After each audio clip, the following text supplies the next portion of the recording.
अगर मंशा सही हो, जो कि बाबा साहब ने कहा था कि अगर लोगों को लागू करने की मंशा सही है तो ये भारत का संविधान विश्व का सबसे बड़ा और सर्वश्रेष्ठ संविधान। लेकिन बहुत दुख होता है जब मैं सोचती हूँ कि मानवर साहब कांसीराम जी से मैं क्यों नहीं मिल पाई। और मेरे लिए ये सौभाग्य की बात है कि मानवर साहब पहली बार अगर मेंबर ऑफ पार्लियामेंट बनते हैं तो मेरे गृह जनपद इटावा से बनते। मैं इटावा की रहने वाली हूँ। पूरे देश को उन्होंने ये मैसेज दे दिया कि जब बहुजन समाज के हाथों में, जब शोषित पीड़ित वंचित समाज के हाथों में सत्ता आती है तो वो भेदभाव नहीं करते, समता मूलक समाज की स्थापना करते और बहन जी ने करके दिखाया। तो जो राष्ट्रवाद की झूठी डेफिनेशन है उसमें तो हमें भरोसा ही नहीं है। एक्चुअल में असली राष्ट्र प्रेमी मानवर साहब कांसीराम जी। आज अगर हमारे पास हमारा संगठन नहीं, इसके लिए कौन, आरएसएस के लोग या और कोई जिम्मेदार सिवाय हम लोगों के अलावा। बीजेपी सत्ता में अगर आज है तो ये भी सच है आगे आने वाला भविष्य बहुजन समाज पार्टी का है।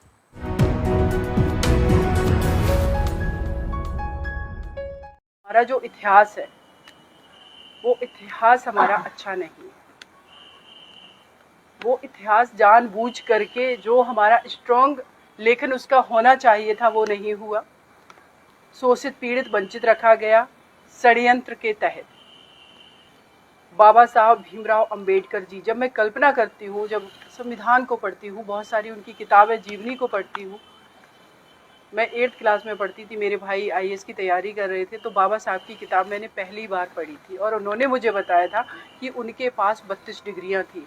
मैं एकदम से शॉक्ड थी कि मैं इस छोटे से गांव से निकल कर के क्या मैं कभी 32 डिग्रियां हासिल कर पाऊंगी। तो मैंने उस दिन डिसाइड किया था कि मैं 33 डिग्रियां हासिल करूंगी।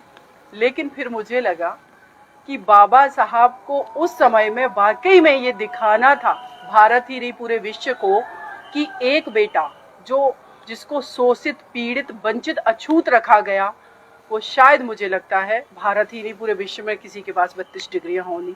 उन्होंने ये प्रूव करके दिखाया। तो हमें आज 32 डिग्रियां हासिल करने की आवश्यकता नहीं है, हमें आवश्यकता है उन्होंने जो उस टाइम पर लड़ाई लड़ी निडरता से कि जब देश के संविधान को बनाने की बात हुई, जब ब्रिटिश यहाँ से जाने लगे और कहा कि आप लोग अपना संविधान बना लीजिए, कैबिनेट मिशन था उसके तहत। पता है, लोग खोज रहे थे कि ऐसा कौन सा व्यक्तित्व है जो भारत जैसा इतनी डाइवर्सिटी वाला देश, जहाँ पर साउथ में देखेंगे हम लोगों के कलर से या लैंग्वेज से हम अलग हैं। हम नॉर्थ ईस्ट की बात कर लें, हम उत्तर पूर्वी भारत की बात करें, ये भारत हमारा जो है वो डाइवर्सिटी वाला देश है, विविधता वाला देश है। कितनी, शायद 18 या 8 हमारी भाषाएं जो है संविधान में समाहित है। 22 भाषाएं जो हैं, उन 22 भाषाओं को हम जस्टिफाई करते हैं और उसके बावजूद भी अगर हम यूनाइट हैं तो वो आरएसएस की वजह से नहीं है। हम यूनाइट हैं बाबा साहब के लिखे संविधान के वजह से, क्योंकि उन्होंने इस तरीके के संविधान का निर्माण किया कि मेरे भारत की अखंडता बची हुई है। भले ही आरएसएस कहती है कि हम अखंड भारत की बात करते हैं, आपने तो भारत को खंड खंड करके रखा हुआ है। वो तो यहाँ के लोगों की मान्यता है, वो तो हमारा एक दस्तावेज जो भारत का संविधान है, जिसको आप तोड़ मड़ोड़ने की कोशिश करते हैं और कर नहीं पा रहे हैं। और उसकी खूबी ये है कि उसकी डाइवर्सिटी, उसमें फ्लेक्सिबिलिटी, समय और परिस्थितियों के अनुसार उसमें हमने संशोधन भी किए। तो ये एक ऐसा व्यक्तित्व अपने देश को मिला। मैं सैल्यूट करती हूँ ऐसे हमारे क्रांतिकारी बाबा भीमराव अंबेडकर जी को। जब संविधान सभा का गठन हुआ, राजेंद्र प्रसाद जी जो कि देश के पहले राष्ट्रपति बने, वो संविधान सभा के अध्यक्ष बने। अब प्रारूप जब बनाने की बात आई, जब हम लोग कोई प्रारूप बनाते हैं कि हमें कोर्ट में भी अगर कोई फाइलिंग करनी है तो एक ड्राफ्ट होता है, वो अगर आपका ड्राफ्ट भी ठीक नहीं है ना तो कभी कभी कोर्ट में जजेस फाइल भी फेंक देते हैं, क्या लेकर के आए, क्या लिख करके आए, सीक्वेंस नहीं है सही, कंटेंट सही नहीं है, डिमांड किस चीज़ की कर रहे हो, आपको ऑब्जेक्शन क्या है, रिलीफ क्या चाहिए। बाबा साहब वो उस ड्राफ्टिंग कमेटी के अध्यक्ष थे और राजेंद्र प्रसाद जी ने एक बात कही बाबा साहब के लिए कि मैं डेली की हियरिंग सुनता हूँ तो मुझे लगता है कि मेरा जो निर्णय था वो सर्वश्रेष्ठ निर्णय था भीमराव जी को चुनने का, क्योंकि इनसे ज़्यादा कोई काबिल आदमी नहीं हो सकता था।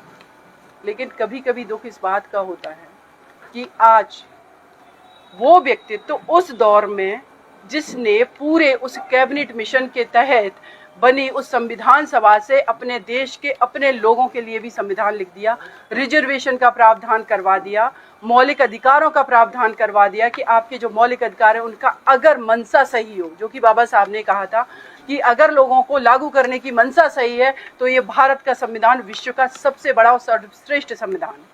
लेकिन मंशा करने वाले जो लोग बैठे हैं उनकी मंशा ठीक नहीं है।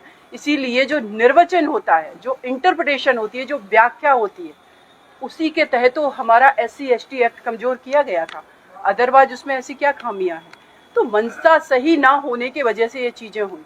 हमारे फंडामेंटल राइट, हमारे देश में जो संविधान में लिखे नीति निर्देशक तत्व, जो कि एक लोक कल्याणकारी राज्य की बात करते हैं, और उस लोक कल्याणकारी राज्य में अगर एक व्यक्ति भी देश के अंदर भूखा सोता है, ये जिम्मेदारी सरकार की है।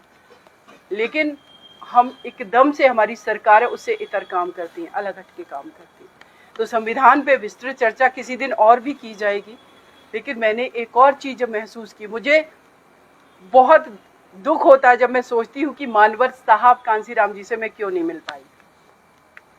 पूरे आजीवन ये मलाल रहेगा कि हमारे देश के अंदर एक ऐसा मसीहा, ऐसे महानवर साहब पैदा हुए जो कि पंजाब से आकर के उत्तर प्रदेश राज्य में, जिनके पास जेब में एक पैसा नहीं है, पहनने को ठीक से कपड़े नहीं है, खाने का कोई भरोसा नहीं है कि उनको शाम का खाना मिलेगा या नहीं, दिन भर पैदल चलने के बाद, साइकिल से चलने के बाद, उस व्यक्तित्व ने एक राष्ट्रीय पार्टी खड़ी कर दी, पूरे कोने कोने में लोगों को जगा दिया।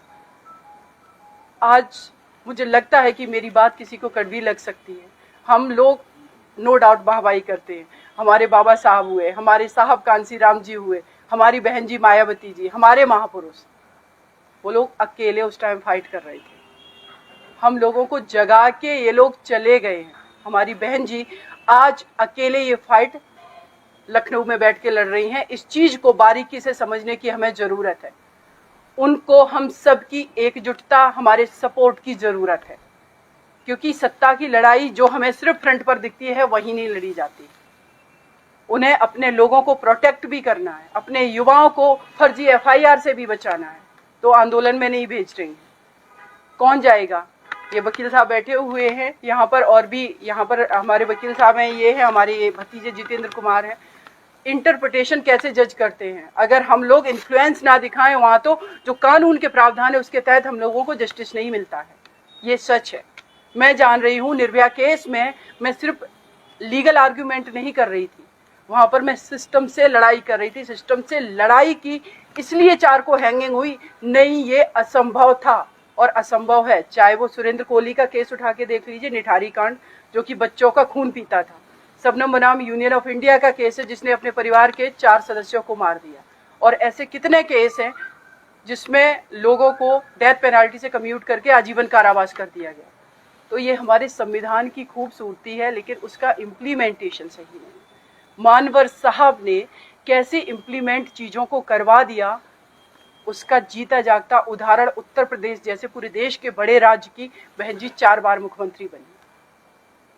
और मेरे लिए ये सौभाग्य की बात है कि मानवर साहब पहली बार अगर मेंबर ऑफ पार्लियामेंट बनते हैं तो मेरे गृह जनपद इटावा से बनते। मैं इटावा की रहने वाली हूँ। तो मानवर साहब ने जब इतना करके दिखा दिया, बहन जी, आज मैं सोचती हूँ, जब हाथरस की बिटिया के बारे में, एक बेटी गांव में चारा काट रही है खेत में, 4 लोग गैंगरेप करके मर्डर कर दे रहे हैं उसका। मैं आप लोगों के समक्ष हूँ, मैं जानती हूँ कितना संघर्ष करके मैं भी एक छोटे से गांव से आती हूँ। उस दौर में आज हम सबकी शान हमारी नेता बहन जी, एक बेटी के लिए कितना मुश्किल रहा होगा। ये पैट्रियार्किकल माइंडसेट है। एक तो यहाँ पर SC ST OBC माइनॉरिटीज का दमन है और उससे भी ज़्यादा दमन है महिलाओं का, ये सच है। उस टाइम में एक स्त्री घर से निकल करके क्या करती हैं, पूरे देश को उन्होंने ये मैसेज दे दिया कि जब बहुजन समाज के हाथों में, जब शोषित पीड़ित वंचित समाज के हाथों में सत्ता आती है तो वो भेदभाव नहीं करते, समता मूलक समाज की स्थापना करते, और बहन जी ने करके दिखाया। आज हम लोग आलोचना कर देते हैं, बहुत लोग आलोचना करते हैं सतीश चंद्र मिश्रा जी को, बहन जी ने, जिस समाज ने सबसे ज़्यादा शोषण का प्रोपोगेंडा पूरे देश ने रचा, उन्हीं व्यक्तित्व को, उन्हीं के समाज से आने वाले व्यक्ति को बहन जी ने मंत्री भी बनाया, एडवोकेट जनरल भी बनाया। तो हम समतामूलक समाज की स्थापना करने वाले लोग हैं। यही तो संविधान कहता है, यही तो मानवर साहब कहते रहे कि जिनके लिए हम ये पार्टी बना रहे हैं, बहुजन समाज पार्टी, ये पार्टी देश के शोषित वंचित पीड़ित लोगों की है। शोषित वंचित पीड़ित कौन है? SC, ST, OBC, माइनॉरिटीज और महिलाएं। तो इन सबको अगर हम समाहित कर दें तो करीब 90% आबादी हो जाती है। और 90% देश की आबादी को इग्नोर करके, उनके अधिकारों को ना दिला करके क्या एक समृद्ध भारत की कल्पना की जा सकती है? ये संभव नहीं है। तो समृद्ध भारत की कल्पना जो करने की बात करेगा वो सबसे बड़ा राष्ट्र प्रेमी होगा। तो जो राष्ट्रवाद की डेफिनेशन है उसमें तो हमें भरोसा ही नहीं है। एक्चुअल में असली राष्ट्र मानवर साहब कांसीराम जी। और इस देश में अभी भी अगर स्थिरता है तो ये बहुत बड़ा सच है कि अगर इस बहुजन लोगों को ये जो अधिकार मिले, जो सत्ता में बहन जी बैठी हैं, जो लोग उनको अपना आइडियल मानते हैं, यूनाइट होकर के, विद्रोह जैसी स्थिति नहीं है। अगर वो बहुत शोषित पीड़ित वंचित रहते तो क्या होता है इस देश का हाल? तो अभी भी हमारे देश की अगर यूनिटी को, सारी चीज़ों को, अखंडता जो है वो स्टेबल रहे, इसके लिए बहुत ज़रूरी है लोगों का, हम लोगों का सत्ता में आना। आप लोग विश्वास रखिए, आपकी बहन जी, जैसे कि अभी हमारे प्रदेश अध्यक्ष जी ने कहा कि अपने नेता पे भरोसा रखिए, और ये सच बात है। बहन जी से मैं मिली जब पिछले दिनों, जब मुझे प्रभारी लगाया, मेरी 1.5 घंटे बहन जी के साथ वार्तालाप हुआ। मैंने उनसे पूछ दिया एक सवाल कि बहन जी आप यहाँ तक कैसे? इंदिरा जी को ठीक है, उनको भी मानती हूँ मैं, लेकिन वो एक देश के प्रधानमंत्री की बेटी थी और उस समाज से आती थी जहाँ पर प्रिविलेज्ड लोग हैं। लेकिन आप कहती जिद, संघर्ष। और क्या हम लोग अगर जिद कर लें तो ये दिल्ली की सत्ता पे बैठना नामुमकिन है? केजरीवाल जी जो हैं, अन्ना आंदोलन से उनका नाम हुआ और दिल्ली में सरकार बना लेते हैं। हमारी पार्टी जो कि जिसकी अगर आबादी की भी बात करें, इस यहाँ पर दिल्ली में जो वोटर है वो कौन लोग हैं, ये हम सभी लोग जान रहे हैं अच्छे से। क्या हम उन वोटर तक पहुँच सकते हैं? मैं जब सोचती हूँ अपनी लाइफ में, मैंने IAS की तैयारी करी कि मैं असफल क्यों रही, मैंने आज तक किसी को ब्लेम नहीं किया सिवाय अपने खुद के। मेरे स्ट्रेटजी में कमी रही होगी, मेरी बीच में अगर तबीयत खराब हुई तो मैंने ये सोचा कि अगर मैंने अपनी ठीक से अपनी सेहत की देखभाल नहीं की तो इसके लिए ना UPSC, ना मेरे पेरेंट्स, ना मेरे ब्रदर, कोई नहीं, मैं खुद रिस्पॉन्सिबल हूँ क्योंकि मैंने अपनी सेहत का ध्यान नहीं रखा, इसलिए मैं असफल हूँ। आज अगर हमारे पास हमारा संगठन नहीं है, इसके लिए कौन? RSS के लोग या और कोई जिम्मेदार है सिवाय हम लोगों के अलावा? अगर हम यहाँ पर अपना प्रॉपर संगठन मजबूत कर लें, और संगठन की मैं जिस तरीके का प्रारूप देख रही हूँ, मुझे लगता है कि जो प्रारूप बहन जी ने बनाया सबसे बहुत स्ट्रॉन्ग, बहुत अच्छा प्रारूप है। हमने 2-2, 3-3 प्रभारी का कॉन्सेप्ट रखा है, जिला अध्यक्ष, उपाध्यक्ष, महासचिव, BBF, बामसेफ। हमारे साथ में नौकरी करने वाले लोग भी जुड़ रहे हैं, हमारे साथ महिलाएं भी जुड़ रही हैं, और हमने यूथ को भी भागीदारी देनी शुरू कर दी है। तो हम क्यों नहीं पहुंच सकते? आखिर खामियां कहाँ हैं, कमियां कहाँ हैं? तो अगर जो भी कमियां हैं, जो भी खामियां हैं, हम ही लोगों को दूर करनी है। मानवर साहब को जो करना था वो यहाँ से करके चले गए, और उन्होंने कहा भी था आजीवन कोई भी नहीं रहता है, लेकिन हम लोगों के कंधों पर ना बहुत बड़ी जिम्मेदारी है, और इस जिम्मेदारी को हम सबको इंडिविजुअल रूप से निभानी है। क्योंकि दिल्ली में हम लोग हैं, यहाँ पर मैं कहती हूँ अभी भी यहाँ पर इतनी अनटचेबिलिटी नहीं है, क्योंकि हमारे बच्चे जब निकल रहे हैं तैयार होकर के यूनिवर्सिटी में जा रहे, लोग आइडेंटिफाई नहीं कर रहे। लेकिन रूरल एरियाज में आप चले जाइए, हाथरस परिवार की अगर मैं बात करूं, उस परिवार के आंखों में दहशत थी। जब हमारी ADM से लड़ाई हुई, उसने नहीं जाने दिया। जब मैं गई वहां पर, इतनी दहशत थी कि उस परिवार को अपनी बिटिया के ही मर्डर में झूठा फंसा देते, पूरे परिवार जेल में होता। ये सच है। सबसे पहली मेरी जिम्मेदारी ये थी हमारे लोगों, बहुजन समाज के लोगों के साथ, कि पहले उनको ही झूठे केस में ना फंसाया जाए। पहले तो हमें ये जस्टिस करना था वहाँ, बाद में उन लोगों के खिलाफ लड़ाई लड़ लेंगे हम, और वो ही कर रहे हैं। तो हमारे अपने लोग ना झूठे केसों में, उस एरिया की मैं बात कर रही हूँ हाथरस की, कम से कम 10-15 ऐसे परिवार हैं जहाँ पर झूठे अपने ही भाई, अपने ही बेटे, अपनी ही बीवी के मर्डर के केस में फंसाया हुआ है। ये ट्रू है, सारी चीज़ें ये सर्वे करवा करके देख लीजिए। ये कौन कर रहा है? ये इसलिए हो रहा है क्योंकि हम लोग सत्ता में आज नहीं। हमारे संगठन, अगर दिल्ली प्रदेश की मैं बात करूं, यहाँ पर 14% तक वोट गया है, 14.5% तक हमारा वोट गया। अब तो हमारे पास और भी ज़्यादा रिसोर्सेज हैं, संसाधन भी हैं, स्मार्टफोन भी हैं, कनेक्टिविटी भी है, सारी चीज़ें। तो हमें तो और भी आगे जाने की आवश्यकता है, क्योंकि मानवर साहब तो साइकिल से चल लिए भाई, हम लोग कारों पर आ गए। तो हमारी भी ये जिम्मेदारी हो ना कि हमारे बहुजन समाज से आने वाले लोग भी हेलीकॉप्टर खरीदें। और ये क्या असंभव है? सब कुछ करेंगे। हम अपने बच्चों के कम से कम जो संविधान में राइट है उसको प्रोटेक्ट करने की बात करें। और ये लड़ाई, ये निश्चित रूप से अगर हमने ये सोच लिया कि ये लड़ाई मानवर साहब के उन संघर्षों की हम निरंतर जारी रखेंगे इंडिविजुअल तरीके से, मैं दावे के साथ कहती हूँ इस दिल्ली को खड़ा करना कोई बहुत बड़ी बात नहीं है।